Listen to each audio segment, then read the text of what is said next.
The views and opinions of this podcast are solely our own, with no direct intention to offend or upset. Brilliant. Fucking brilliant.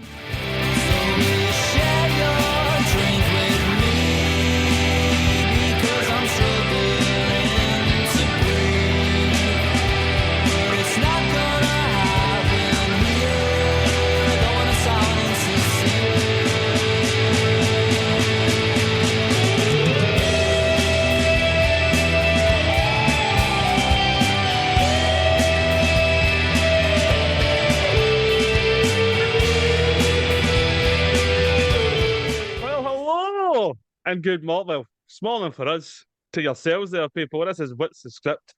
Again, it's myself, Chris. I'm hosting this time. And look at this sexual, sentient being wearing the native hoodie. Look at him. Craig, how are you? I'm absolutely smashing. Penultimate episode, eh? Time flies when you're watching films and watching more films. This has probably been one of our longest series, to be honest with you, because we have had a couple of breaks, like in between episodes, a couple of times and all that. But it's just fine. It's no rush, mate. It's when it's there's plenty to go back and listen to. I tell you, there's plenty. See that one sheet is plenty. One pod is not plenty. One sheet. But again, thanks to Gwyneth for their tunes there. Got us in popping and rocking and the likes. Again, they're on the old Spotify and that. If you want to get and listen to them, I suggest you do. If you like your music and the likes. That's a wee puff of the vape there. It's running out. That's it, done. The last one. Oh, ran out of a vape. We're gradually going to see the breakdown in society. But again, already gave a shout out to Native Origins, but there's the hoodie. If you're watching us on YouTube again, look at that. Look, he's shrouded in mystery there. Hello there. Again, before it says, they should be cutting about come April because of the new financials and all that. But get them when you can. And again, shout out to the seismic guys there. Jurassic Park, I think, is the last one I listened to. Is there a new one out? I know Running Man. I listened to it the other day. Oh, Running Man. So I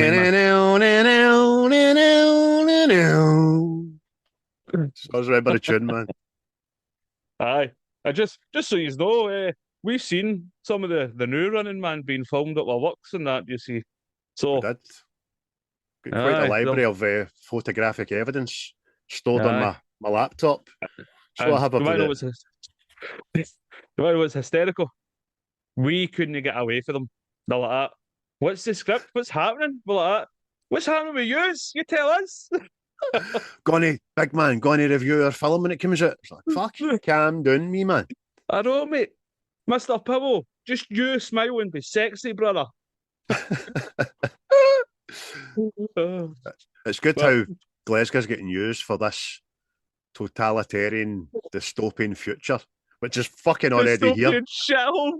Aye, shite, every cunt's poor and broken and fucking dealing cigarettes like currency.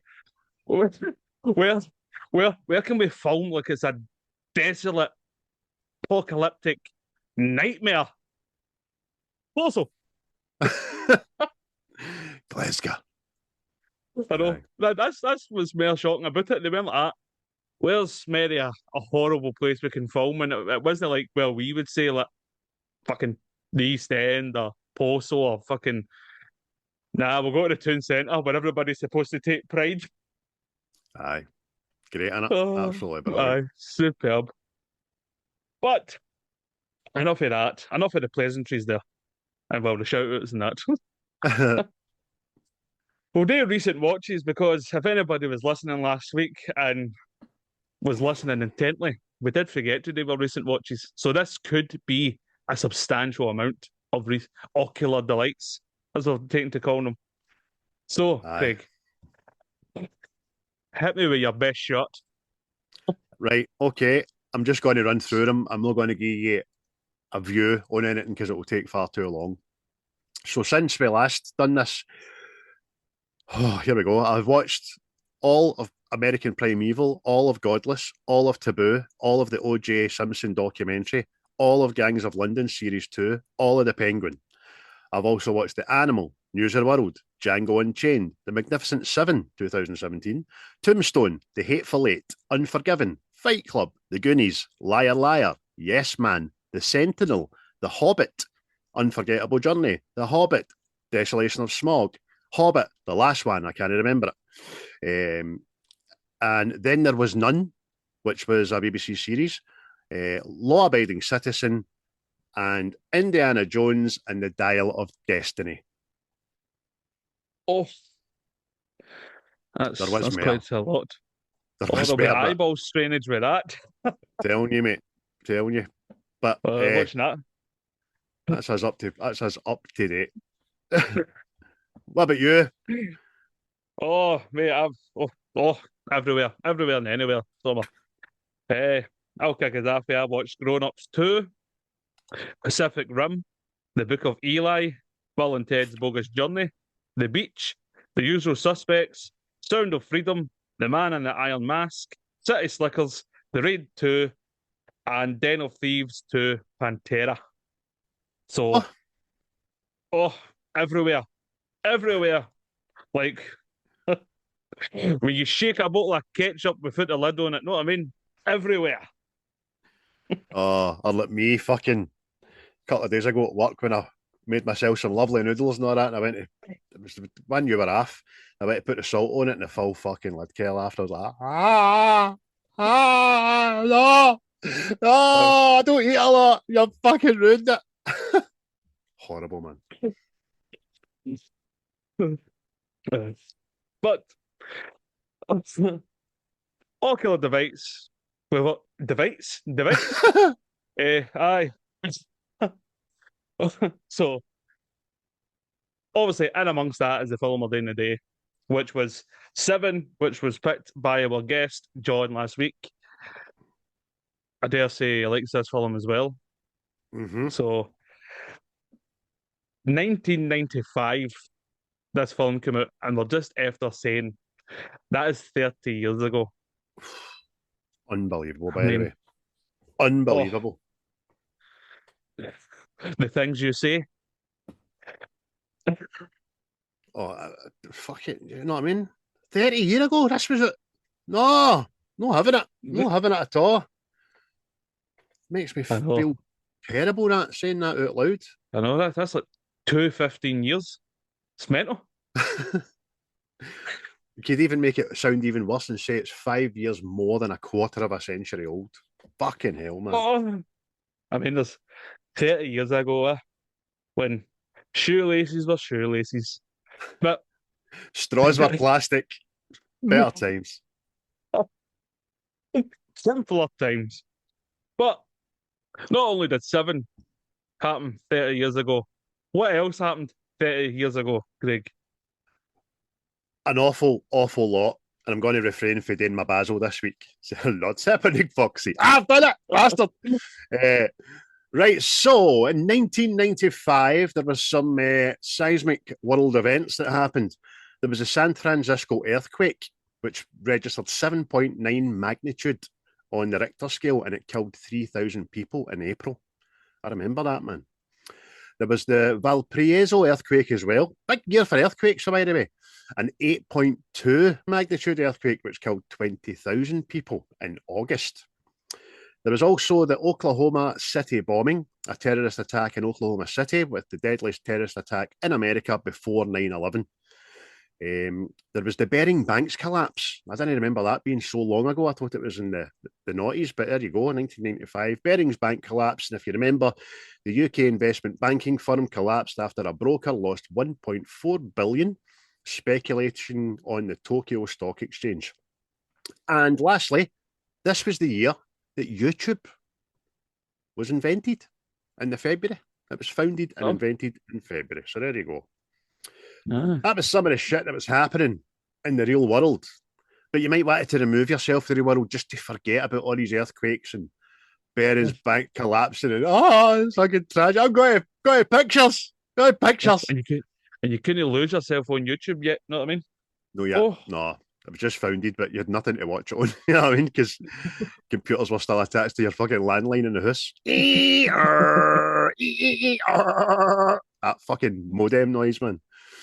So you go after the pictures and you could watch the very passable, very likeable Batman Forever, which was the third installment in the first viewing of Val Kilmer, which I didn't mind because Jim Carrey was in it and others, and it was smashing.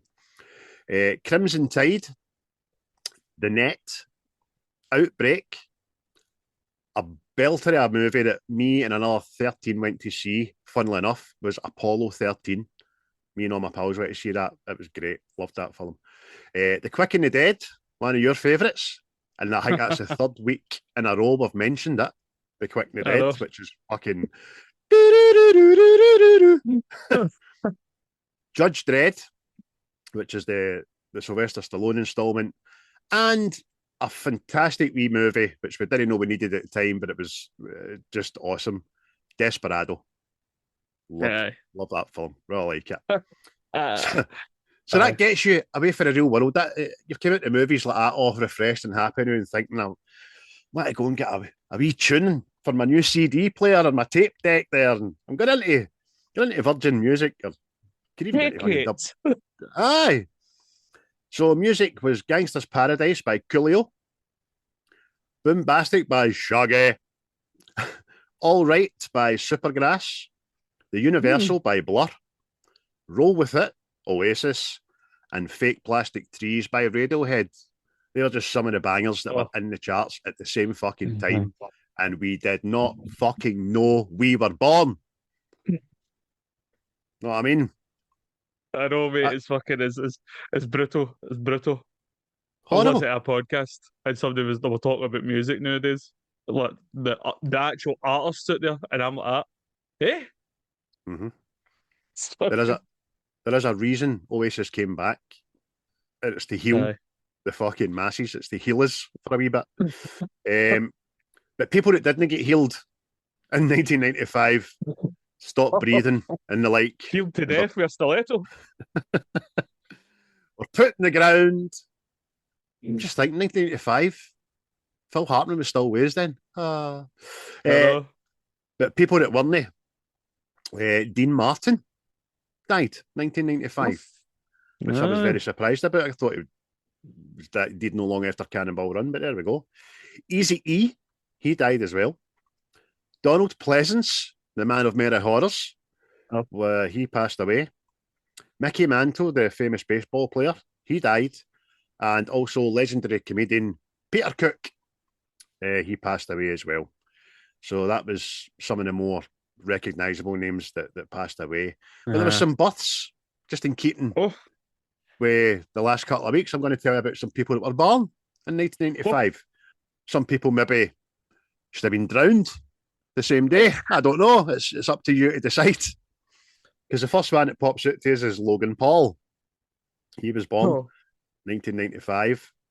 The very busy and very prominent actor Timothée Chalamet was born. And I was surprised that he was 30 years old because he looks about 12, doesn't he? I was going to say that. He looks fucking That's a minor. Is it? Aye. That's how he sings all his songs in A minor. Kendall Jenner. She popped out screaming. She was fucking still screaming and moaning ever since. The very ocular delight that is Dua Lipa, whether you like her music or no. I could watch her with the sound in. I'm just saying, you know what I mean? Dua Lipa, she was born. And Justice Smith was born as well, the actor. So there you go, mate. That was quite the factoid exploration of 1995. Oh, aye, 1995. It was influential then, and it still influences us now. There you go. There you go. Mate. No, I mentioned your disco was born in 1995 in order, so. That's the day that chicken was explored in its entirety. You know, fuck all about 1995. The untapped market of poultry. It was like the rediscovering of paleontology after Jurassic Park came out. Started finding more dinosaurs. When disco came out, they started learning more about chicken. I think Jamie Oliver getting bored with that and fucked it for a lot of us. Prick. I know. Well, there you go, Davey. Well, you were filling your nappies. People were away watching Seven. Including your big brother at 3-year-old. Aye. Well, again, this is a film that I've watched when I shouldn't really have been watching it. You know what I mean? We'll say I was maybe 7 when I seen this, I think. So, Hey, that's quite handy, that, isn't it? from the hat. Boom. Oh, quick and the dead. Chris Ness there. Aye. Everybody, the film we're doing today, if you don't already know, is 1995 Seven. Again, directed by David Fincher, who we done the other week there. I directed a Fight Club. The cast that I've wrote down as it goes: Morgan Freeman, Brad Pitt, Kevin Spacey, Gwyneth Paltrow, Andrew Kevin Walker, Leland Orser, Lee Ermey, and John C. McGinley. That's who I just put down as more memorable actors in it who played a bigger part as well. Again, the budget for this film was $33 million, and it made a healthy profit. What healthy profit did it make, Craig? I've got it down as being 327.3 millions. Yeah. That you must have the same source on the internet as I do. We started sinking this ship. It's getting fucking scary. But aye. Well, what a return for that, eh? Know what I mean? Aye, definitely. So we're talking 1, 2, 3, 4, 5, 6, 7, 8, 9 times its budget, roughly. Do you know what I mean? A 900% markup on anything is a good fucking day to be alive. It's good. Very good. Aye, smashing, mate. It deserved every penny. I would dare say that, obviously, if this film came out today, and by the way, it could, because it's fucking timeless. I went to see it a couple of years ago. I thought it was a couple of years ago, but obviously now, thinking back, it must have been 5 years ago for the 25th anniversary. It was re-released, and it's timeless. It stands up as much today as it did 30 years ago. It's a moment in time, but timeless, if you know what I mean. Aye. Well, I was going to ask, when did you first see this? Did you go to the pictures to see it the first time? No. Even though I was of age, I don't remember any furor about it or any kind of publication or something like that. But I go to an Azad video shop, rented it. See, people of a certain age used to have to go to an establishment that hired you, never sold you, it hired you videotapes. What's a videotape? I hear you say. A film. So went to Azad, hired that out. Didn't really know anything about the story and all that, and just remember being shocked and in awe. And again, we'll say it again this week, as we've been saying the last week, didn't see it coming. How it all played out, did not see it coming. Aimed it says it did is a wank. Right? So that's to all yous out there that are saying you did see it coming. Yous are fucking dirty, rotten, lying bastards of people. And I don't trust you. So mate, it was amazing. I seen it maybe 1996 probably, or later 1995 when it got out in the video, and amazing. Aye. I think that's what obviously they don't let many 3-year-olds into the old fucking cinema to watch Seven, but I think I would have been a videotape viewing myself. Might have been recorded after telly, I know, you never know. Because that was another thing, by the way. You could record from the TV. Oh!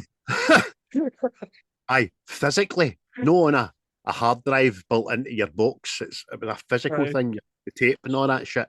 And you could break the wee bit of plastic off so people couldn't tape air it, and you could do it in high speed so you could get double the length. Oh! What happened? What did we move on for? It was hilarious. Let's see videos we used to get made up for us. like just say the Batman animated series and all that. Aye.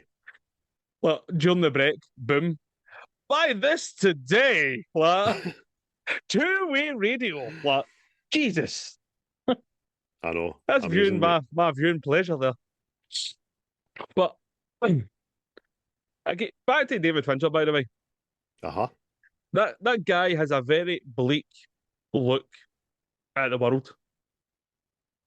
I mean, if you take this and Fight Club together, everything is horrible. Know what I mean? I know. I know. Are two films through the eyes of how it has to be seen. But you know what I mean? And the more worrying thing is that he's not telling any lies. It is fucking, it's a horrible, dangerous, scary bastard in place out there. Do you know what I mean? Aye. Again, for anybody that's not seen it, Craig, have you got a quick synopsis of the movie? A quick Synopsis! rundown. Hello, welcome to Synopsis. Detective Somerset and Mills are well, I'll start again, right? All excited there because I was looking at something. Detective Somerset and Mills, Penis again. one a seasoned cop, the other a relatively new one, are paired up to solve murders. Together they attempt to find a killer who is inspired by the 7 deadly sins. And that is very short and sweet. But that's the crux. That is the crux. As me and Chris talk about it, you'll find that there is a whole lot more attached to said synopsis. Oh, there's a vast body attached to this. There is. Like fucking gluttony, the vast body. Again, we've already mentioned who's in this film, like Brad Pitt and Morgan Freeman, but originally they weren't the first choice for the Somerset part, which is Morgan Freeman. The parts were originally turned down by Al Pacino and Gene Hackman, which could have been a very, very different film to Al Pacino. She got a gross. Look at the body. Look at the size of that guy. My God. And for the part of Mills, that is obviously played by Brad Pitt, Denzel Washington turned it down as he thought it was too dark and evil. Oh well. Aye, but obviously he said once he's seen that film, he says it's one of the biggest mistakes ever made in his life. Wish he'd done it. So, yeah. Isn't that always the fucking way? Hindsight, baby, you gotta love it. I know. I'm only worried, Denzel. You've made a couple of no bad ones. You know what I mean? I know. I just see what he went. Oh, I found it too dark and evil. Then made Man on Fire. Like,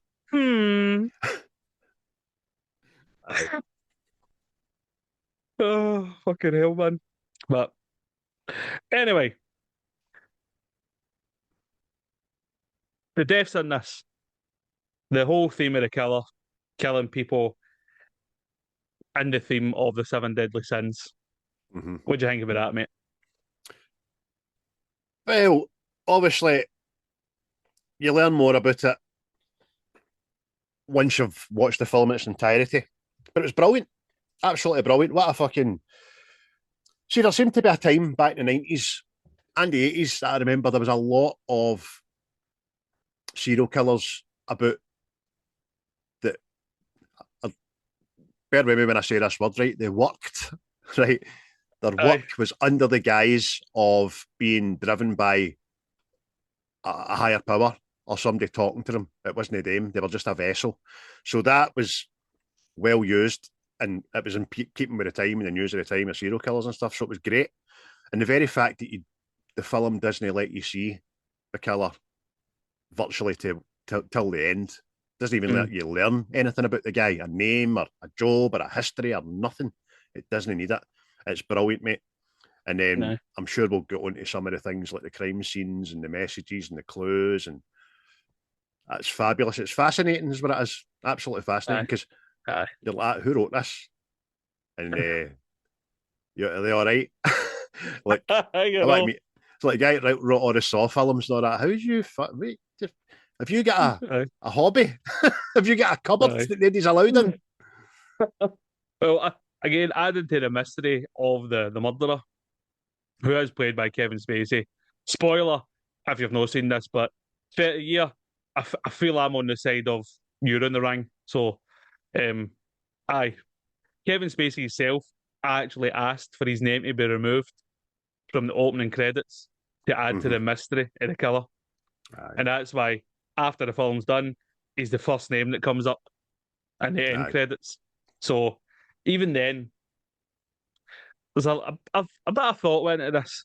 But, You're right. see that you mentioned Saw, it seems. Do you think this kind of inspired Saw? I could see how, aye, definitely. Especially one of the ways that somebody dies at the hands of someone else wearing a certain device. Aye.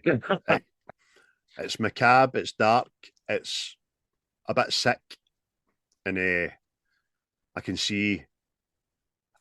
Well, again, the ethos as well, because Saw, the ethos is that everybody that's getting killed are bad people anyway. They're no good. Yep. You know what I mean? They're in there to try and atone for what they've done previously, which is why Jigsaw's drugged them and fucking snibbed them up. You know what I mean? So, and John Doe believes, obviously, passionately about the people that he's killing are sinners. So, aye, Doe definitely can see a link there, mate. Definitely. Aye. Well, I say that because, like, I think it's obviously one of the things. Well, there's a couple of them. I'm like that kind of. They're kind of Saw themed. Know what I mean? You'll be punished by what it is you were into, sort of thing. Know what I mean? But in this case, there was no escape for it. But true. Aye, they get out, man. But we're two good guys, Morgan Freeman and Brad Pitt. I mean, I'll get my views on Detective Mills. But obviously, I get that's the way it's supposed to be. The young cop, fucking rash, frustrated, and fucking headstrong and all that. You've got the kind of old head, relaxed Morgan Freeman, Somerset. But Detective Mills fucking really, really annoys me. Is it? Aye, it's like a fucking. It's like a daft Wayne. Know what I mean? It's like. It's like, in fact, know what it's like? It's well, let's say that you've been in the motor and Wayne start asking, "Are we there yet?" It's that thing. Know what I mean? Whoa, you fuck up. There's a juvenile petulance about him because he can't stop trying to remind Somerset, "Hey, I'm not a rookie. I've done some things. I've been some places, man. I'm good at my job. I'm a detective, just like you. Don't treat me like a dick." And all that. But Somerset knows all this. He says you've no been he says yes, but no here. You've no been a detective here. And that seems to be like, is it New York, innit? I'm not sure because the name of the city is never really said, but apparently they says they shot this film in LA, which surprises me because of all the fucking rain. No fucking way. I'm saying it looks like New York, but then some of the police look like Chicago police as well. So you're right, mate. Whatever city it is, anyway, it could be fucking Sin City for all we know. It's its own character without knowing exactly its name, because Morgan Freeman lets you know in no certain terms. And so does his captain, and so does other wee snippets of police when they talk about this place of, fuck all, mate. As your disco would say, fuck all about this place, man. You know what I mean? Aye. Because there is examples that offer in the film, like crime scenes and the whole shebang and all that, know what I mean? And it's like, but I think a bit that's more like revealing in Mills's character is when he's talking about, see when he took his gun out and shot somebody and all that, and he can remember everything about what happened except the guy's name. Know what I mean? Aye. And I just get the feeling that Morgan Freeman's kind of like, fucking policemen have changed. Know what I mean? They have. That was a surprising thing as well when they ask each other if they've drew their guns. How Somerset portrays the city to be, I'm surprised his gun's dies in its holster. But he says he's only drew it once with the honest to God intention of actually using it.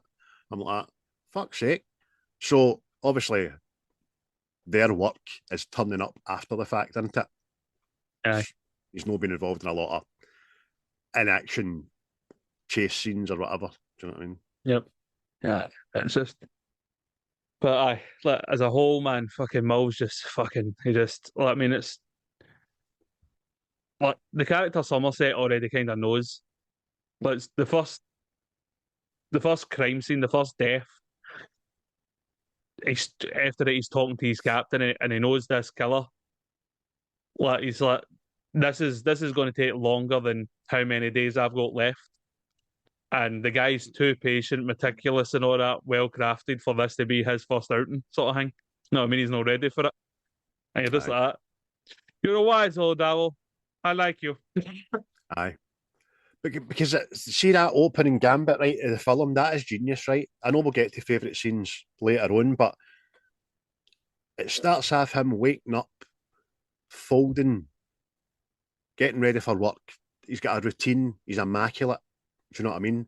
And then boom, he's right into a fucking what he probably does every day, seeing, do you know what I mean, how ugly human beings can be to one another. It's fucking Aye. Aye. how does a guy Plus, like there's that to another. him switch off?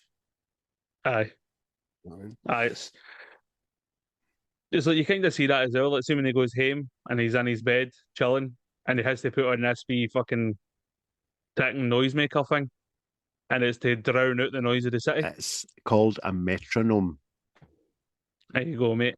Metronome for your dome. It's actually used in music as well. Was People it? use it to keep Oh. the beat. You know what I mean? Aye. But he's using it to drown out the city because, again, if you're watching the film, you can hear the city doing what it does. People shouting, alarm motors going off, fucking chaos going on, and he just concentrates on the wee click to drown it out to go to sleep at night. That's how much this city's affected him. That's what I mean. It's like it's saying animal. It's saying wild animal, especially at night time, which it seems to always be in this movie. Fucking nighttime and raining and pissing, and nobody has a big light. Like in Glasgow, you go, put a big light on. Put a big light on, Craig. That's a Glaswegian saying. That means the living room light, you know what I mean? Put that big light on. No big lights in this fucking film. You mentioned the city. See this city. See without it being Batman, this fucking city could be Gotham, no bother. 100%, mate. 100%. Exactly. That's what it's like. It is. It's exactly like the Gotham we've seen in the TV series Gotham, and most recently the Batman. It's that Aye. Gotham. Aye. Aye. But just something popped up on my screen there. Save £900 on galaxies. Oh, but I hope that's no chocolate. Samsung Galaxies. So, talk about gluttony, you fat bastards. I know. See, talking about the 7 deadly sins, mate. I know I said this during our day, but I found it quite interesting and quite surprising. I'll tell the people. The 7 deadly sins are not explicitly listed in the Old Testament or the New Testament as a specific group. While the Bible mentions individual sins that are considered part of the 7 deadly sins, the concept of the 7 deadly sins as a categorized list was developed later by Christian theologists, most notably Pope Gregory I in the 6th century. So it's not directly found in the Bible itself. So there you go. There you go. All you mad bastards out there. One of your own popes getting above his station again in the 6th century. I'm fucking doing this thing. If I'm not doing it, nobody's doing it. This will be fucking useful in another, 13 centuries. You wait and see. Brad Pitt will be in the film about it. I'm telling you now. And Morgan Freeman, he'll actually play God in a film as well. You know what I mean? Oh, brilliant, man. Oh. But since I've mentioned the sins, that's day the murder scenes, mate. How fucking graphic and horrible, are they? They are.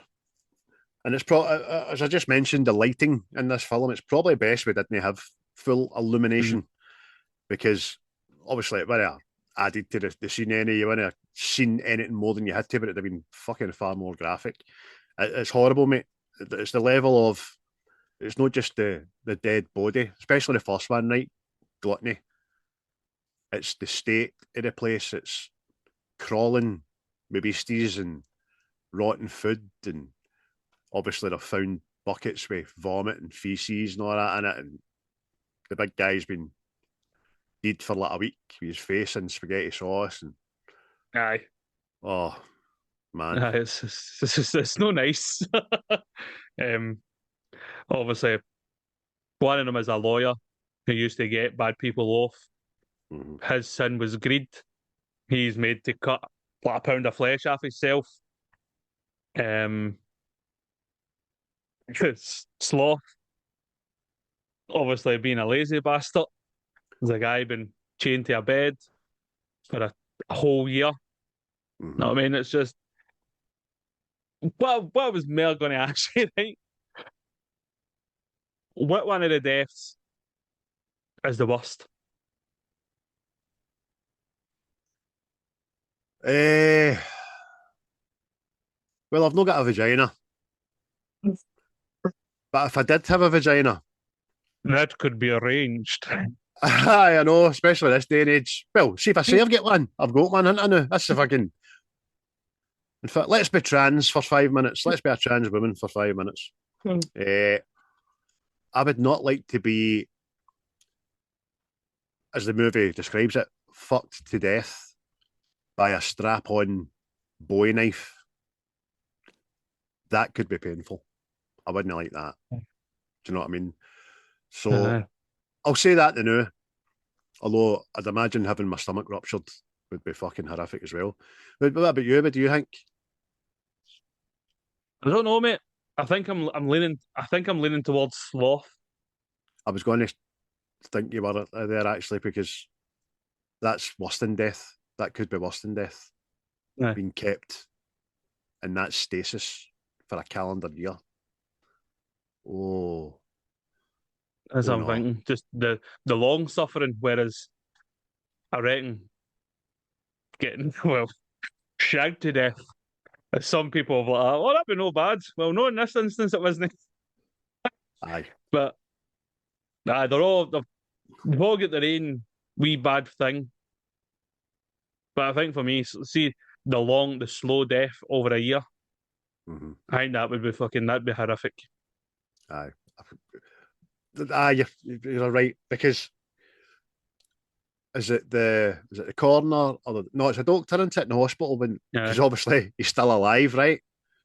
And the doctor says to him, if this guy's brain wasn't gone already, which it has, you could give him a heart attack just by shining your torch in his face. I was like, oh fuck. And then the other thing, if he could talk, well, he couldn't because he chewed off his tongue a long time ago. Oh, it's fucking. By the way, right? He said trivia here for people, and I don't know if it's true, but I want it to be true. Apparently, the SWAT team, assuming they first go in there to find that body, the actors weren't told it was really an actor. I love that. Well, that's quite funny. On you go, mate. Sorry. No, I mean, just the first time I watched that, see that scene, see when he wakes up, I tell you the now, I had shite up my back, behind the ears, everywhere. It was fucking not good. Do you know how that way in cartoons when a cat gets a fright, it ends up on the ceiling, clawed into the ceiling? That is me, man. Fucking aye, shit it. And by the way, you saying that, it fucking is true. It is true. Because I can just tell by John C. McGinley's fucking reaction. And then when it pans off, you hear somebody saying in the background, which I think, no, it wasn't scripted. I thought it was a waxwork dummy, man. You hear a guy saying that. So, aye, I'm gone with that. And by the way, again, David Fincher, genius. If that, well, it is true. I'm saying it's true because it's Aye. the same way hit Brad Pitt in Fight Club. Know what I mean, hit him, fucking hit him. Know what I mean, don't tell him, just fucking hit him. Wee things like that. I could see the next morning. I'm not going to be into work. Why? Because I've got a big fucking streak of white hair through my hair for some reason today. You know what I mean? Just fucking leave me alone. Hello, HR, is that you? I can't come in today. How no? Because if somebody breaks wind without alerting me beforehand, I may die of a heart attack. I may expire. Oh, absolute fucking fear, man. Absolute fear. But again, apparently, more stuff that happened on filming this. During the chase scene, well, Brad Pitt's chasing the killer. He got so overamped and enthusiastic about it, he fell and punched put his horn through a car window and severed a tendon.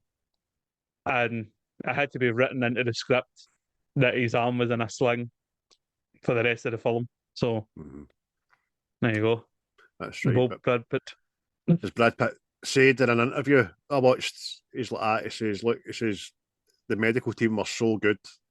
I thought I was going to go to hospital, but the medical team on site were so great that I was back filming that scene within a couple of hours, all strapped up." He said, and it looked fucking great.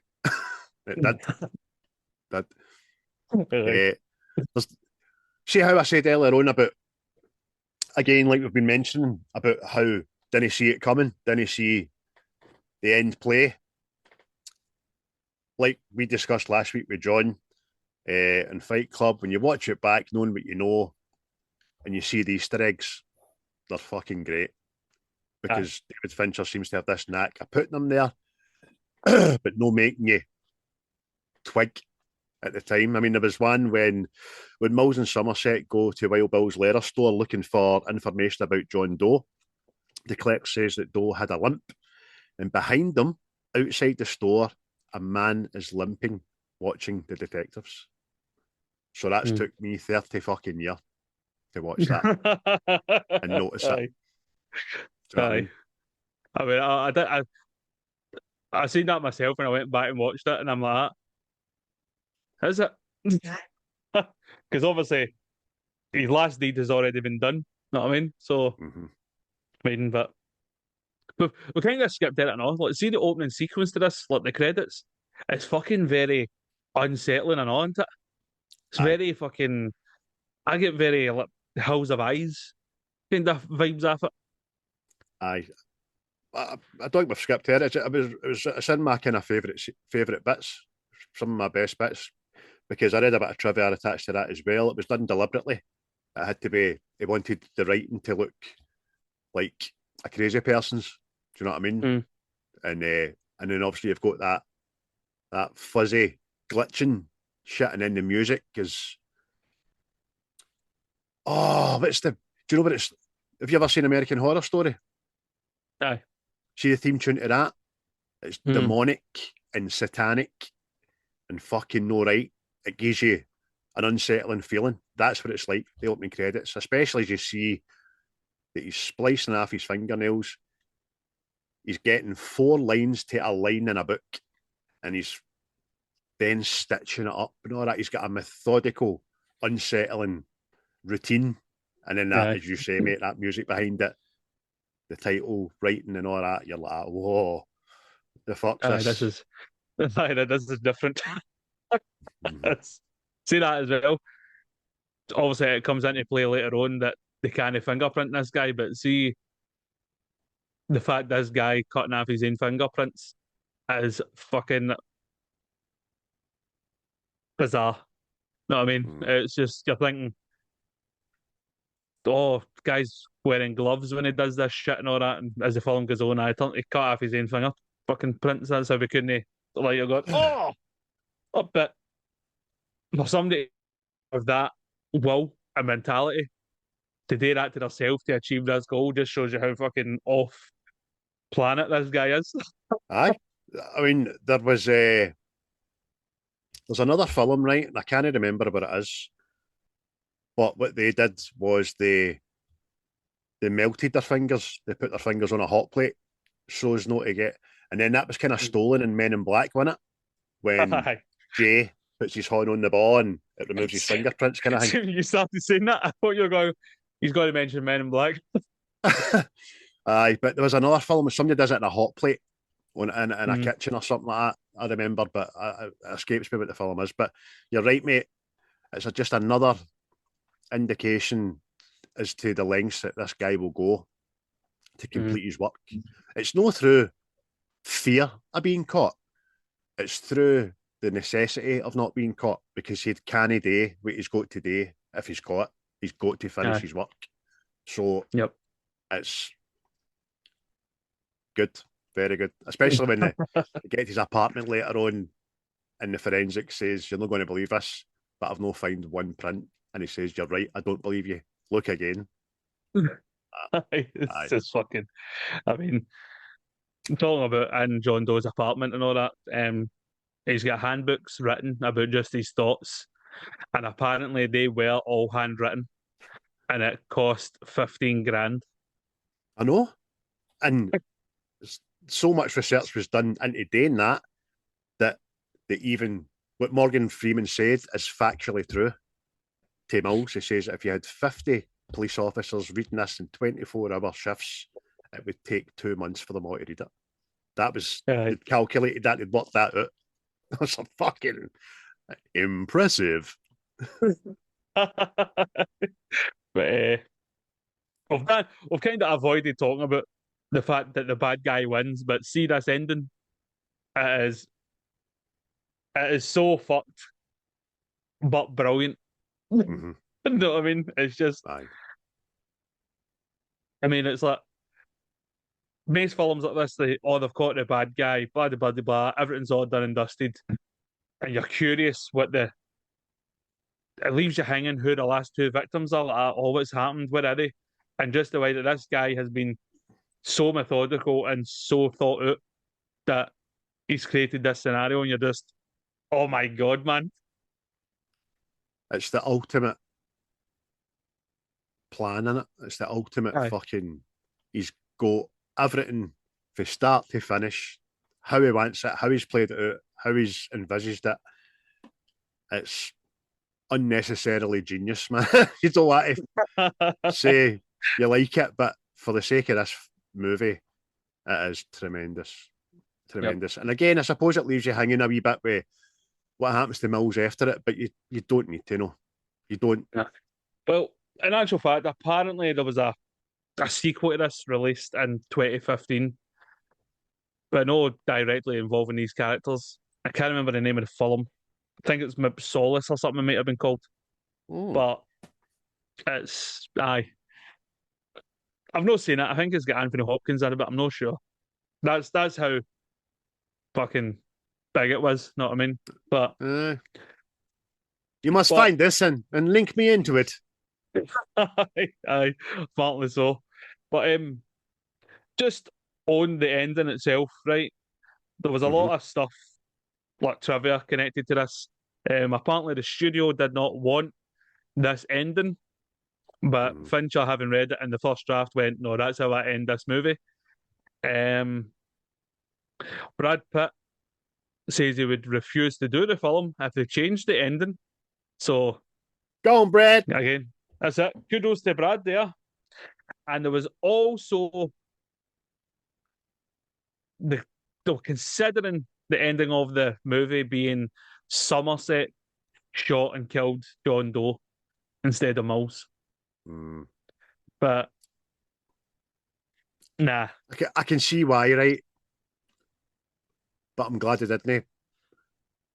Because you wouldn't have seen that coming either, because it goes against everything Somerset stands for.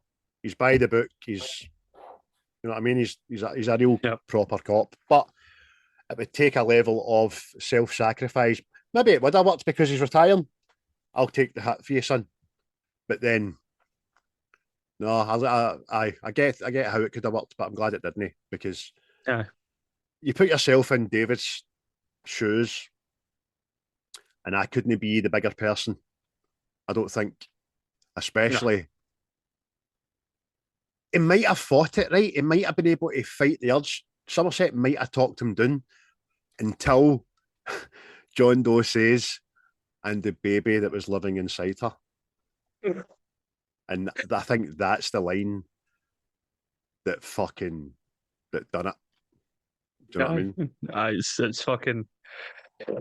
Again, I do like it when the bad guy wins and all that, but it's just, it's just you're very good, you John Doe, but I'm not supposed to like you, but I like you.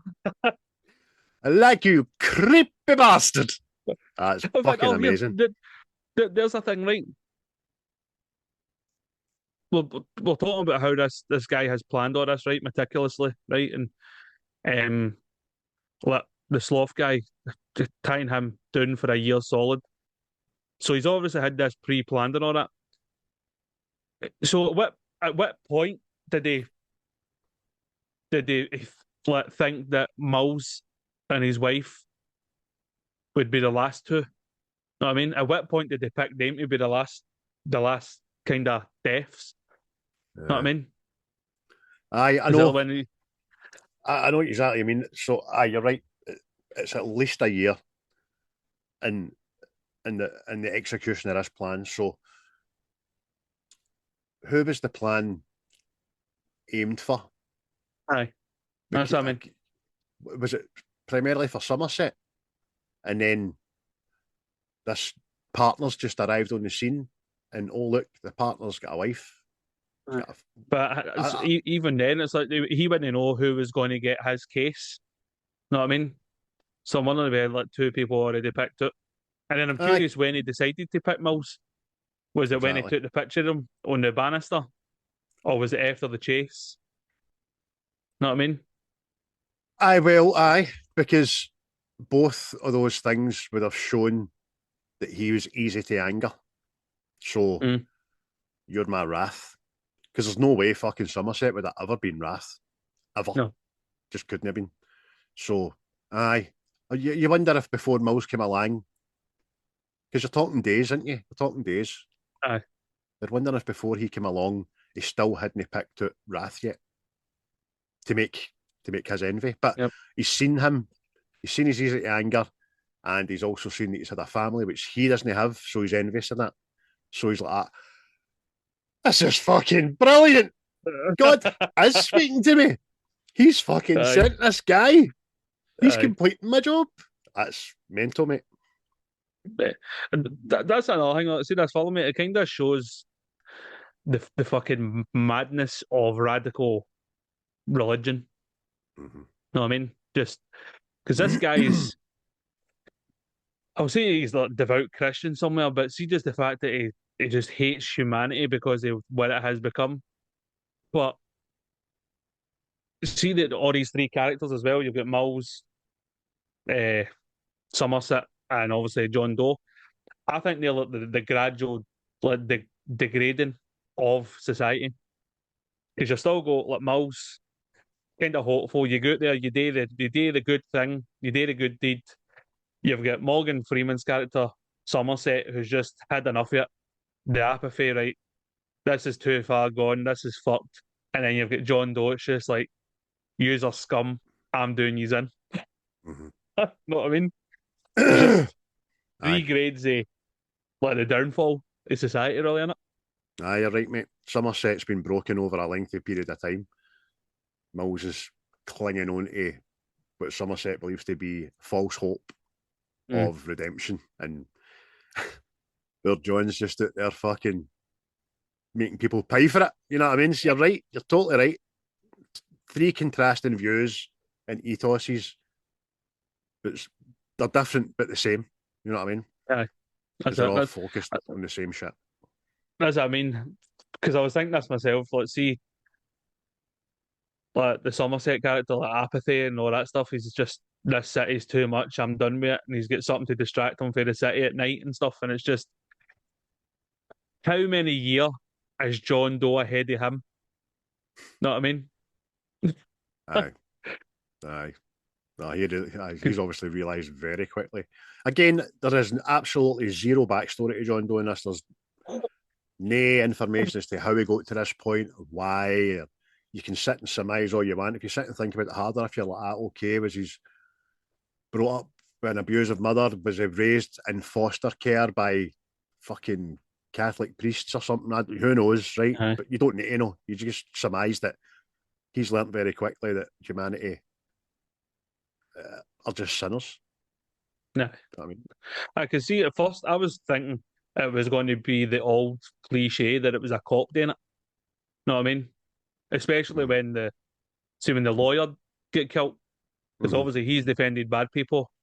And then the sloth guy, he was a fucking criminal anyway. Know what I mean? It was just kind of good in the lines, and I'm going, oh, was he a copper? And I'm just wondering if he was like, see, Somerset, they've just been on the job too long, seen the worst of humanity, and just went, nah. I'm too old for this shit.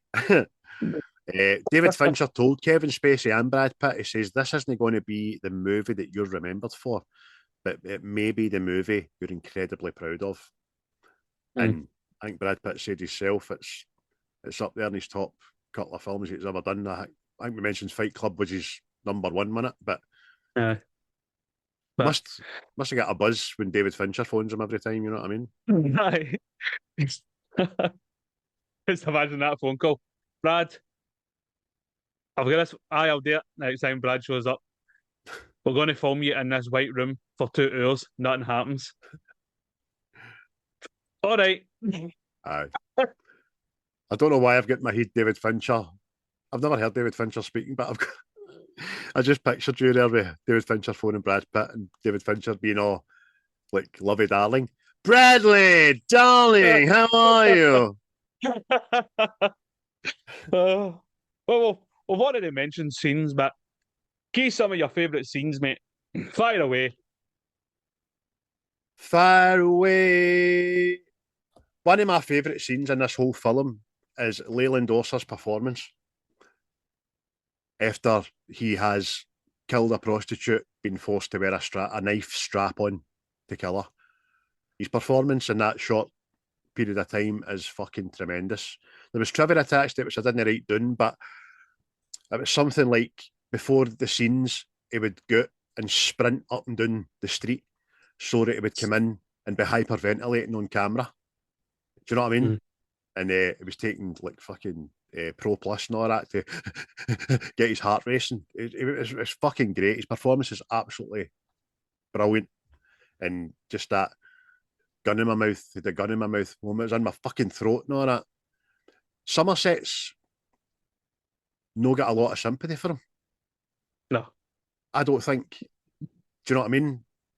He's not trying to calm him down. He's not trying to say, look, you were forced, it's not your fault. He's getting him no words of encouragement, man.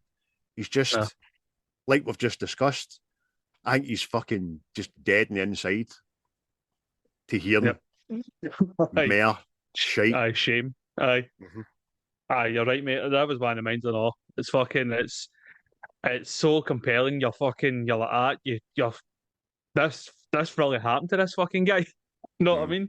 Fucking sweating, freaking, just like you've already said something about it, but see, when it pans out and you've got Mills in the other room talking to the fucking scumbag guy, I wonder if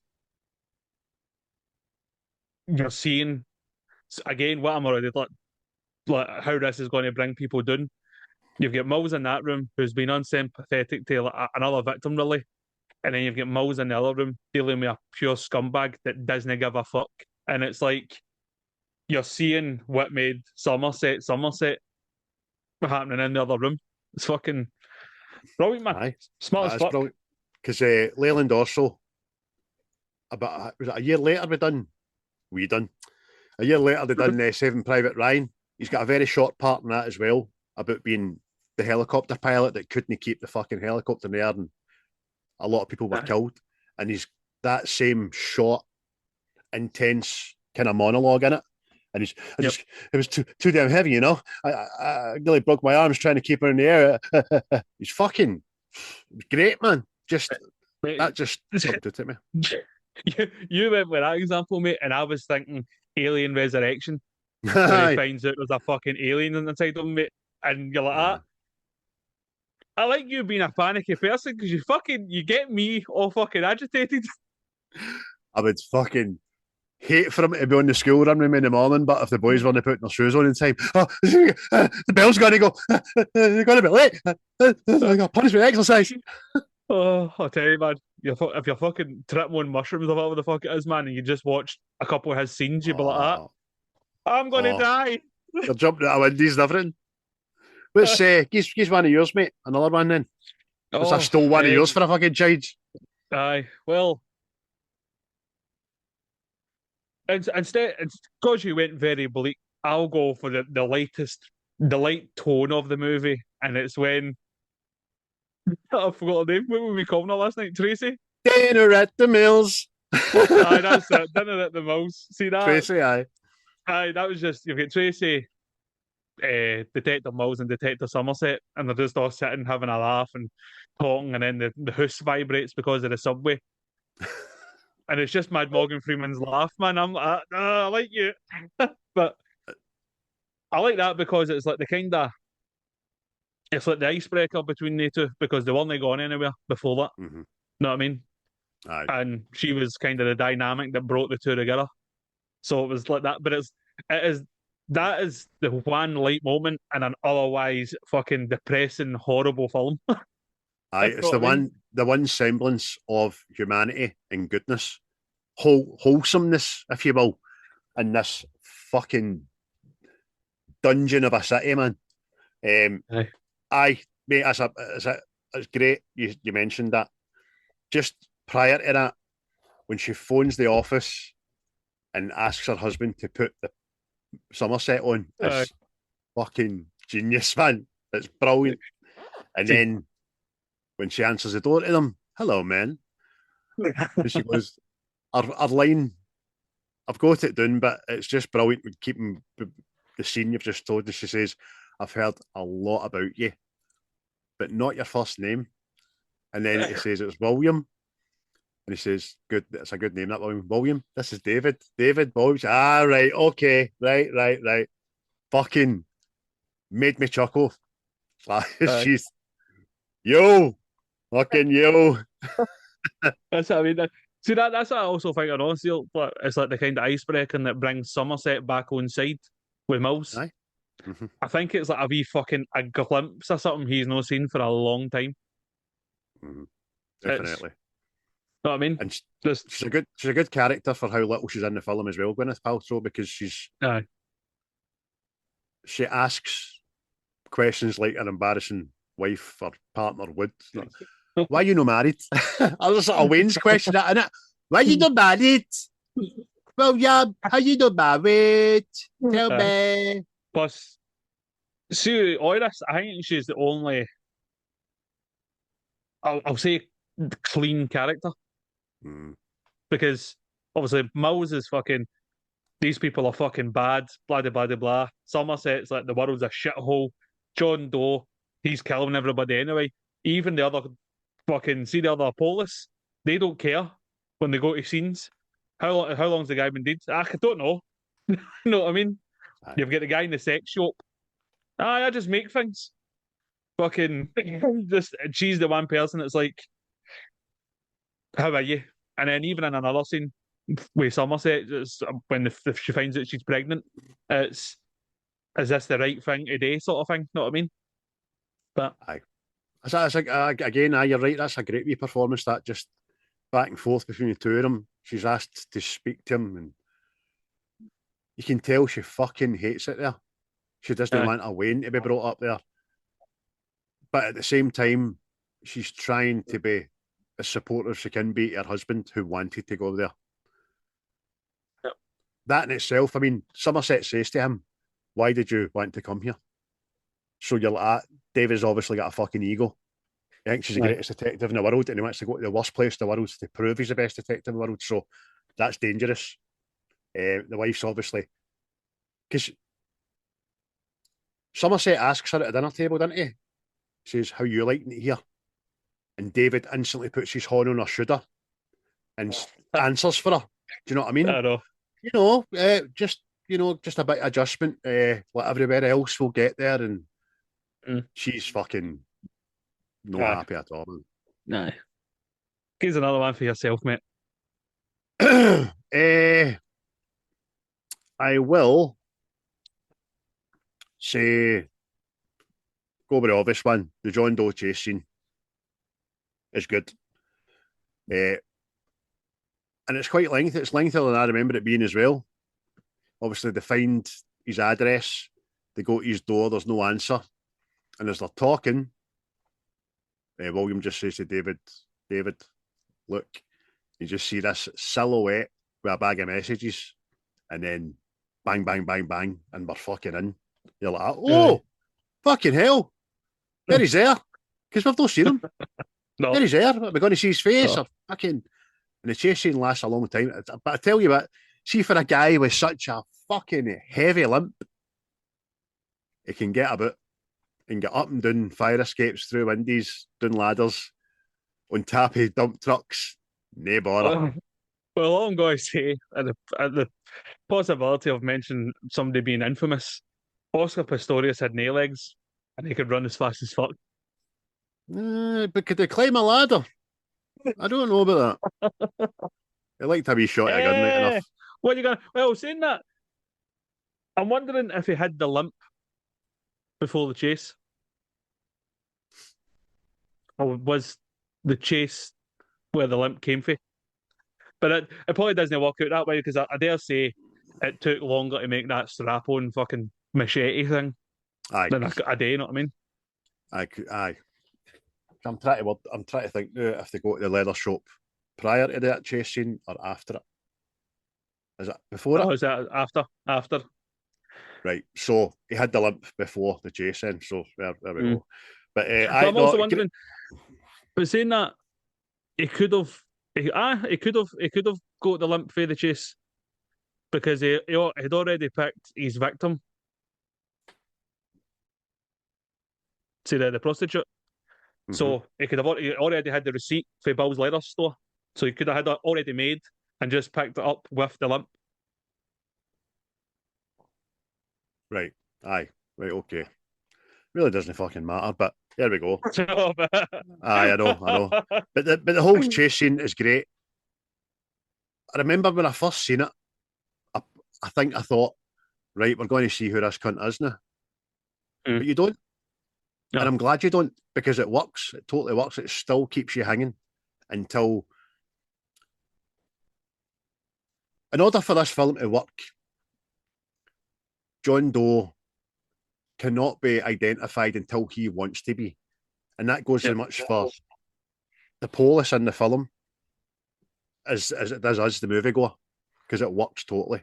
We don't need to see who he is until he decides that he's revealing himself. So when David's lying in the gutter after getting fucking sucker punched and he picks the gun up, puts it to his head, you're like, spares him. Fucking brilliant, man. And then he's away in the night. You know what I mean? Or away in the rain, sorry. That's what I was asking about. When did they pick him? Is that when he picked him? He's like, nah, you're my wrath. You know what I mean? But no, it's before that. It's before that because he's the photographer. I know. That was the two instances I was thinking. Because obviously in both situations, Mills shows aggression and all that, right? But it's no. Well, that definitely confirms it. Fuck's sake, because the boot he's going after that. Gun to his head, he goes, "I'll spare you," and I'm wondering if that right there and then is when he decided to do it, because he could have killed him and had his first choice of wrath and envy before already picked out, and then he's went, "No, you're now my wrath," sort of thing. But makes sense. Aye. Here's another one. For the sake of it, and for the nostalgia of it, and how fucking it got me, Sloth is definitely one of my favourite scenes. See, just even when I'm watching this film now, I go, I can't wait to Sloth. Oh, it's a challenge. That's a challenging wag. I mean, I can smell that scene. Aye, you can. It's so bad. It's so bad. I mean, see, you get an impression of how young I was when I watched this. I thought that was a monster on the bed.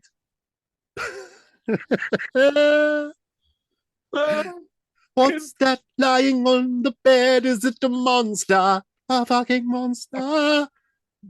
It's fucking like prosthetics, the makeup, setting of the scene, the tension in the scene, and then the fucking jump scare. It's just got everything. It's just like, oh my How many days. times? How many times you seen this film? Far too many, more than 7. Right. So for talk's sake, say you've seen this film 20 times. So 19 times of that 20, you know that jump scene is coming. I bet you still Aye. fucking oh. Oh, it's coming! It's coming! And Because no, even but then, see, when you're watching it, you forget when the jump scene is. You forget when it is.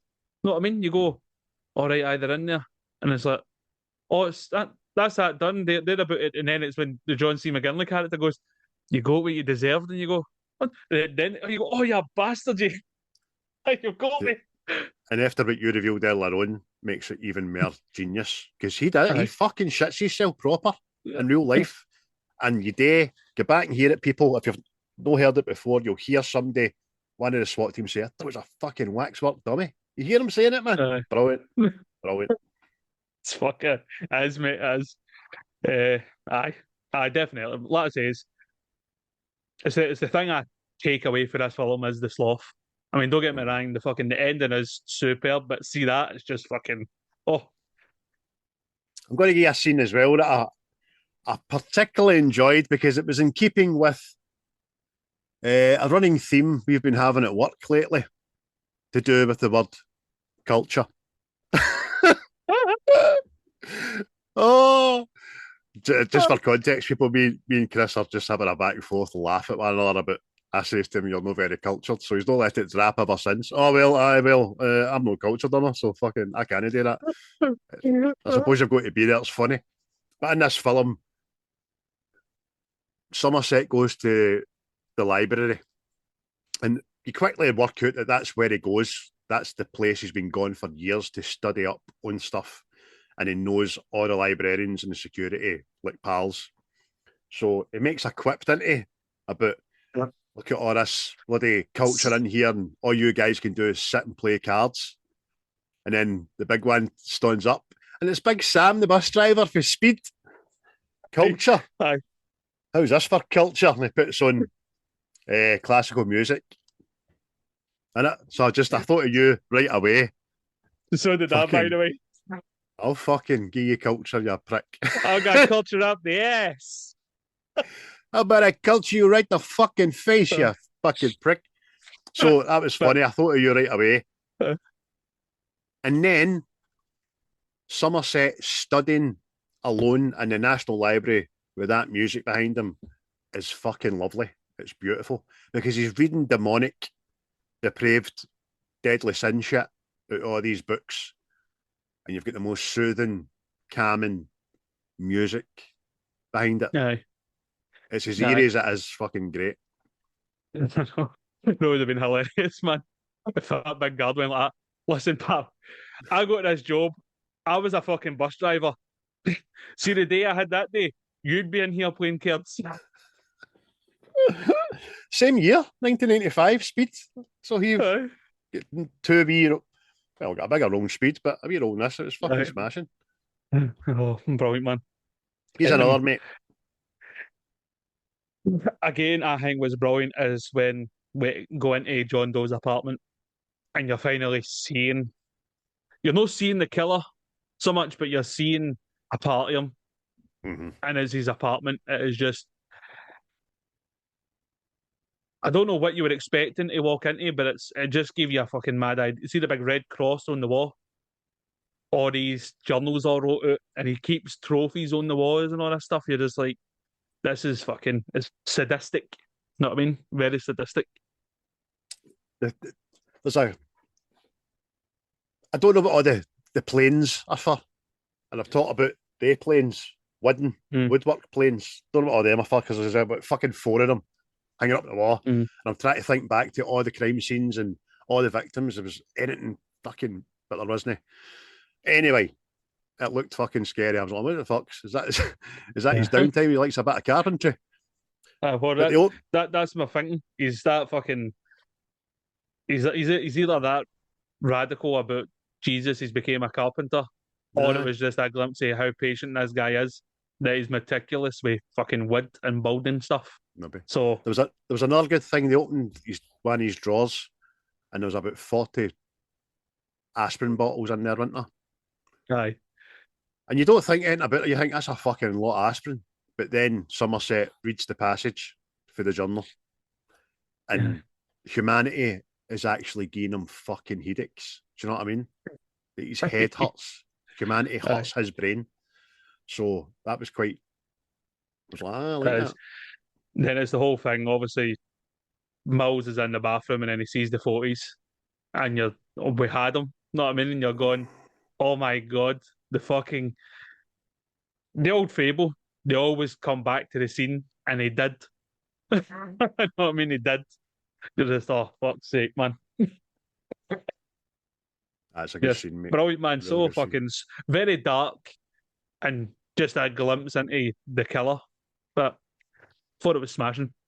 It's a smashing how they get in there as well, because they weren't meant to. They didn't have a warrant.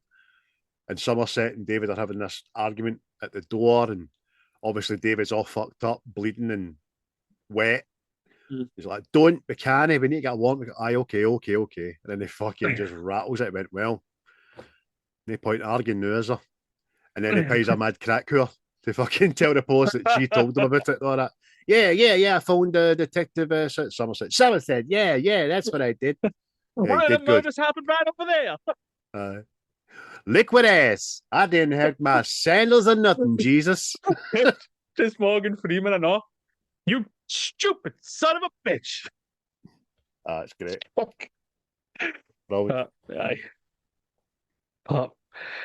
And obviously the ending goes without speaking.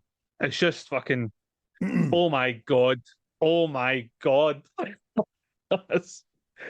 Aye, for the minute you just see a wee pair of feet coming out the taxi behind him. I love him getting their attention in the foyer. Yeah. Just two quiet detectives, and then detectives just stands there like fucking Jesus. Know what I mean? He's bandaged fingers covered in blood. Again, David goes off the fucking handle. He's just so emotional and so temperamental. And hey, Dan, fucker. He grates on me at times in this as well. You're right. It's even then, I know. See what annoys me more. All his antics, right, is when he's talking to John Doe in the motor, and it's like he's got the superiority because he's caught him. He's like he's trying to belittle John, but see the same. This is what I'm like. I'm not supposed to like you, but I do like you because John Doe is more than ready for him. No, I mean he's trying to bam him up and then spins it round on David like, no, you're the fucking idiot. Aye, he is a fucking idiot. He is. He's magnanimous and he's up his own arse and he thinks he's won all that. And Somerset is still offering him a level of respect when he's talking to him. He's asking him a question. He's no telling him, I'm better than you. You're right. David annoys me in this. The car scene, that David annoys me, and the overuse of the name John annoys me. Because they fucking say it about a million times. We know who you're talking to. He knows you're talking to him. You're fucking in the same motor facing the guy. All right, John, how you doing, John? Sitting there, John, aye. How's your fingers, John? What's up, John? John. You're fucked up. And it's more that line and all like that. You use one anywhere like near me until I gave myself up. It was like, no, we would have caught you eventually. And then it just belittles him. Like, oh, what was it? Were you just biding your time, just letting me fucking closing the net and just fucking brings him down to your teeth? That's how what Somerset's like that. He did beat us. He gave himself up. Know what I mean? We didn't win this. Something's fucking still at play here. Aye. But Let me say it's- this for the benefit of the listeners and the watchers of this podcast. I do not give a monkey's fuck what you think about Kevin Spacey as a person, right? He's an actor. He's shit hot. oh, aye. That the deliverance of every single fucking line he does for the moment he walks into that police station till he takes a bullet in the brain is gold. He's brilliant. He looks like a fucking serial killer. He talks like a serial killer. He acts like a serial killer. You believe that he believes that he is on a mission for fucking God. You just, Yep. And he's so cold and calculating and so believable, man. He's flawless. And you're right, mate. His dialogue in that car is just second to none. Yeah. It's superb, man. If you don't want to watch the whole film, which I suggest you day go day, you can just watch that part. You know what I mean? And it's fucking superb. You know what I mean? Rationalizes why he done what he done to people. You know what I mean? And it's even to the point where you go, I know what he's saying is wrong, but there is what he is saying is kind of right and factual at times as well. You know what I mean? Exactly. He's made his point in the most drastic way possible, but he's got a fucking point about innocent. Is that supposed to be funny? Yeah. Is don't be wrong, the fat guy isn't innocent. Isn't guilty of it, and he's maybe guilty of fucking letting himself Being go. fat. He's not hurt anybody else doing that, you know what I mean? Aye. But the others, there's all good reason, apart from obviously the last two, to say that they weren't the best of people and all that. It's just immense, man. It delivers it flawlessly. Yeah. And he also gets under David's skin, which is fucking great. He deserves that moment. Do you know what I mean? Hey, sit back, because David's like that. I don't like what you're saying to me. Sit back. No, you're right. See, so don't fuck up. Again, it's like the final moments again, because you'll get Somerset no saying much, but trying to understand the guy better. Try to understand this murderer better. Whereas Mills just sees it as another opportunity to go, we got you. You're a fucking idiot. We're better than you. Like, nah. That'd be so good if this film was done in Glaswegian, wouldn't it? I hear you. You're a bastard. Check you in the back of my motor, you wee cunt. See as a sociopathic, I would suggest that John Doe is. He's got a comedic line. Aye. About the dog. Do you know what I mean? Aye. What have you got? Here's a dead dog. I didn't do that. It's fucking great, man. Talk about lines. There's a good segue. Favourite lines, mate. Oh, segue. What's that you're on? It's a segue. I'm a security guard in the Ford market. I'm on a Sedgway. Because I can't walk, which my fucking job requires legs. Do you know what I mean? Nice. I think junkies can run faster than Sedgways. There you go. It's just my fucking thing. Anyway, I digress. I'll give you a wee line, mate. If I don't scroll away down to the bottom again. What a fucking idiot. That's right. In the car, David is a pain in the arse, but he has a great line, or two. I like the one who says, well, you're no messiah. You're a movie of the week. You're a fucking T-shirt at best. Because that's when he's starting to get under David's skin. And that's David's retaliation. But it's a good line. Movie of the week. You're a fucking T-shirt at best. I like that. Oh, you guys one. Well, you've already said that, but I'm going to say it again anyway because it's haunting and brilliant. Even if his brain wasn't mush, which it is, he chewed off his own tongue long ago. He's endured more suffering than anyone I've ever met, and he still has hell to look forward to. That's the Doctor talking about the sloth character. It's fucking levels, man, levels. So how does he know he's got hell to look forward to? What was it Sloth done again? What was his... armed robbery, assault, and I think he might have raped a minor or something like that.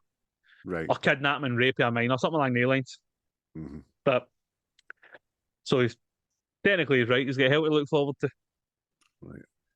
That's quite funny because John then makes him sloth. He doesn't punish him for being sloth. You know what I mean? Aye. Because I actually had to double check when I was doing my notes back myself to see the difference between gluttony and sloth. I couldn't remember what one was what. And I was like, fuck, gluttony because he's ate too much. But he could have been a sloth for doing fuck all and eating too much. But there you go. I know it's a great line, mate.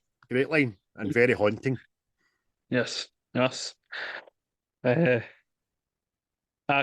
Another one about a victim we've not really mentioned. It's the woman that John Doe fucking cuts her nose off. And it comes with Somerset. Call for help and you'll live, but you'll be disfigured. Or put yourself out of your own misery. It's a bit dark, that Somerset, but I like it. Aye. Even when he caveats the crime scene investigators' observation, he just says, he cut off her nose. And he just goes to spire her face. Yeah. You're right, mate. You're fucking right, mate. Exactly what he's done. Brilliant. Aye. Absolutely brilliant. So fucking. Again, another one you've already mentioned, but it's John Doe saying, "Oh, he didn't know," and you're just, In hell, man. You're a bastard. You're a bastard, Wayne. A bastard. You just had to tip him over that edge like that. Yep. It's fucking horrible. It's genius, man. It's fucking genius. But it's so disturbing and horrible. It's aye, what a line, man. What a deliverance again. What a fucking actor. Yep. He's proven innocent, by the way, people. So fuck yous. John Doe, wanting people to listen, you can't just tap them on the shoulder anymore. You have to hit them with a sledgehammer, and then you'll notice you've got their strict attention. Aye, that's society. It's the way to renew when people's heads were in mobile phones, fuck's sake. You know what I mean? Another one for Somerset. David, if you kill him, he will win. And again, it's just because at that moment you're like, fuck, he's right. The impossible position, but if you do, this guy you want to put down, if you do it, he wins the game. It's just aye, it is. It's in keeping with religion as well, because one of the biggest lines in Christianity that Jesus tries to tell you is love your enemy. Sorry. If somebody I love heeds in a box because of a guy I have under my thumb with the power to fucking he's offski. I can't say I would do any different than David did, man. Yeah, definitely, man. And just another one I like because it's hilarious. It's back to the dinner with the Mills. Somerset, you've got a soothing, relaxing, vibrating home, and then just fucking bursts out laughing, man. It's fucking superb, man. See when the start, but Morgan Freeman looks genuinely fucking pissed himself. It's great, man. That's what you said about the laugh. It's great. See when David goes, yeah, laugh it up. I just fucking instantly thought I fucking had Solo. Laugh it up, fuzzball. That'd have been fucking brilliant. But I'm going to get the two scenes and splice them in together. I think that'll be funny. That's a great line, mate. Also in the house, dinner at the Mills. Hey, Somerset says to David, if we catch John Doe and he turns out to be the devil, I mean, if he's Satan himself, that might live up to our expectations. But he's not the devil. He's just a man. That's right. Yeah. Devil incarnate, though. It could be the devil incarnate. And finally for me, because I don't know how many times I've fucking used this. Probably overly used it. And should I see Brad Pitt, I might shout it at him, and it's what's in the box. I remember seeing it to an Amazon guy one day, and you ought to have seen his face. Like, I don't know if he'd heard it before or he's just had a long day, but he's like, huh, there you go, mate. I just gave you gold, sir. I don't know if he's never heard it, doesn't know the reference, or he's heard it for the 31st time that day. You know what I mean? Very good. There you go, mate. Okay. Okay, just let me get a scan that box there. Right, say goodbye. Aye. Contrary to belief, I didn't pack your books. I don't know what the fuck's in your books. All right, I just deliver the books. What's the bags? Aye, we've been saying that for 30 years, mate. So we have Right. 30 fucking years. You mentioned that a wee bit earlier on about Somerset when he realises who he's dealing with. He says this guy's methodical, exacting, and worst of all, patient. Because he knows he's fucking want to chuck it. Aye. David Mills on the description. He's a nutbag. Just because the fucker's got a library card doesn't make him Yoda.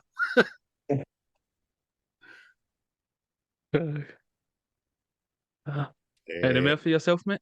Any more? Aye, a few. John Doe. She begged for her life and the life of the baby inside her. Oh, as you say, he didn't know. That's just fucking horrible, man. David Mills. I've been trying to figure out something in my head, and maybe you can help me out. Yeah, when a person's insane, as you clearly are, do you know that you're insane? Maybe you're just sitting around reading Guns and Ammo, masturbating in your own feces. Do you just stop and go, "Wow, it is amazing how fucking crazy I am"? Yeah, you guys do that. That's at the height of his petulance in that car, isn't it? He's Aye. I want to go to town and get some power converters. I know, man. You've got me in this car with Detective Somerset, and you're sitting in the back, and Annalie's back home.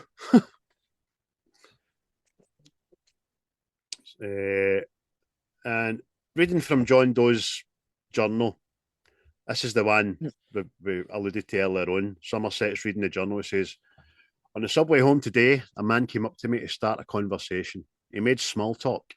A lonely man talking about the weather and other things. I tried to be pleasant and accommodating, but my head hurt from his banality. Banality. I almost didn't notice it had happened, but suddenly I threw up all over him. He was not pleased, and I couldn't stop laughing. Fucking. Who the fuck is man? Who the fuck? See, look, one last thing, right? I'll say about the film anyway. See how they can get in contact with the FBI and they find John Doe through the books he's been monitoring and all that, right? I get that that is illegal, right?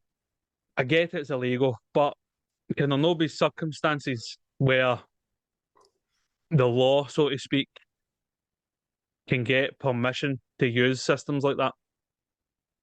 I've got to think there has to be, especially if you know you've assessed, like you've agreed and assessed the pattern is there's going to be 7 murders. You've got 5, so you've got the potential to stop 2. You don't know if you can or no. You don't know if they're already dead, but you've got the potential there. So at some point, rules have to go out the fucking window. All the best films show you that rules go out the window. Do you know what I mean? The Murtaugh and Riggs and all that, bend the rules, and fucking even Cagney and Lacey fucking bent the rules. Crockett and Tubbs bent the rules. And it's for the greater good. It's never for self gain. So Aye. I mate, sometimes the letter of laws go out the window. Aye. Aye. Oh, have you got anything else about the movie to say? Now's the time to say it, sir. I would just like to say about this film, it's a 9 out of 10 for me. It's a 9 for me as well, mate. I'm an 8 on IMDb, but I think it's moving to a 9. Again, I know I've said this before, but soon you watch films and you're reviewing them like we do, you get a better appreciation for stuff. Know what I mean? It's it's a smashing film, well written, well directed, fucking acting is brilliant. Know what I mean? And I ticked all the boxes as far as I'm concerned. Me too, mate. You don't get them like this anymore. Mhm. It's as I said earlier on, it's timeless. It stands up today, and it's one of the most we kind of poked a wee hole in when did they kind of decide that wrath and envy were his thing. But apart from that, the plan is pretty flawless, man. Yeah, definitely, mate, definitely. But everybody, that was 1995's Seven. If you've not seen it, well, you're about 30 years too late. So you're never you should too get right late on to it. watch a fucking old movie. Oh, Wizard is never late.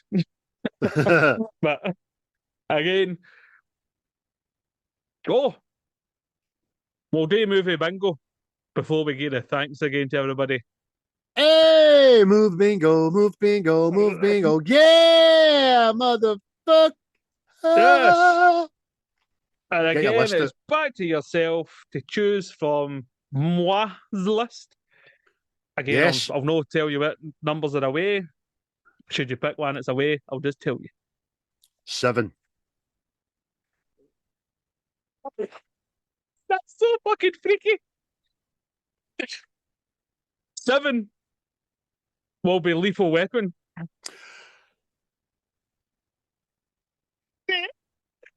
Oh, Gregson Murtaugh. I went, boom. Let me Aye. take that off of my list. Oh no, no, no, no, no, no, no, no, no, no. That's not in my list. There is a Lethal Weapon on there, but it's not the first one. Is it the first one, my Ben? Two then. That's the first one, mate. I just thought. Because I knew you would have had the set. I put one down because I thought you're going to have the second one on it. I know him so well. So there you go. Next week will be Lethal Weapon. Mel Gibson, Danny Glover, and many others. But and a lot of us two going bum bum bum bum bum bum bum. Oh yeah! Quotation out its arse. By the way, what a fucking movie to end the series on as well. Oh, aye, definitely, mate, definitely. I just found I was told you world's a fucking simulation. You mentioned A2 and then boom. Oh, by the way, see for the last 5 or 6 pods, the linkage in this world and in the real world has been quite scary. May I say? I'll fucking show you culture. But again, everybody, thanks for listening, liking, loving, sharing, telling people and all that. You're all very much appreciated. Your involvement with the pod as well is very much appreciated and look forward to, you know what I mean? Feedback, people talking about stuff. It's kind of what you're after, know what I mean? So, means you're not just shouting into the abyss. Exactly. The 462 years that are actively engaging in the Facebook group page, thank you very, very much. YouTube subscribers, all 338 of yous. One's disappeared for last week. Who is it? I'll fucking find you, you wee bastard. But thank you, everybody else. Aye. But didn't like the fact we're talking about it. So thank yous. And the hundreds of people that are on TikTok following Chris's content, thank you as well. We'll keep churning them out if you keep opening your ears and eyes to us. We love it, man. It's a right good time. And I'll just lastly say, anybody who listens to us or watches us wants to have a film reviewed that we've never done, get in touch, let us know. We'll add it to the list. And obviously, as always, you're more than welcome to come on with us and discuss the film you've chosen. John enjoyed himself so much last week, and he was a great guest, by the way. Great guest. That he has already given us another film for the list. So he's back in it again. He wants to come back on and discuss a great movie. One we've not done. One that's Seismic have done previously. So wait a wee fucking change, boys, eh? I was doing a movie after yours, did you think? Only kidding. Great couple of lads. Well, great few. I keep saying a couple of lads now because Paul's fucking looked up, isn't he? He's in the dungeon. He's more hair than man now, Paul. Yeah, it's his fucking eyes. Cousin it, the Adams family. Me. And just lastly about this film, it's rocking an 8.6 out of 10 in ImDb and 84% Rotten Tomatoes. If you have not seen it, watch it. You will be glad. Yep, get on it. And again, Shout out to Quaint for the tunes again. It's much appreciated. Get on, listen to them. Seismic boys, get on, give them a wee listen. You know what I mean? Good chaps. Good, quite good films and all, by the way. I don't think there's been a film yet I went, oh, that's shit. So, got on it. And again, thanks to Tim at Native Origins. You can get them as soon as they're available. They'll be ready to go. But that's all I've got to say on the matter. That's all I've got to say on the matter. Thanks, everybody. Tune in next week for the end of season bonanza. Yes, we're wearing fireworks. Cheery bye. You will never find a more wretched hive of scum and villainy. We must be cautious. The views and opinions of this podcast are solely our own, with no direct intention to offend or upset. Brilliant. Fucking brilliant. Share your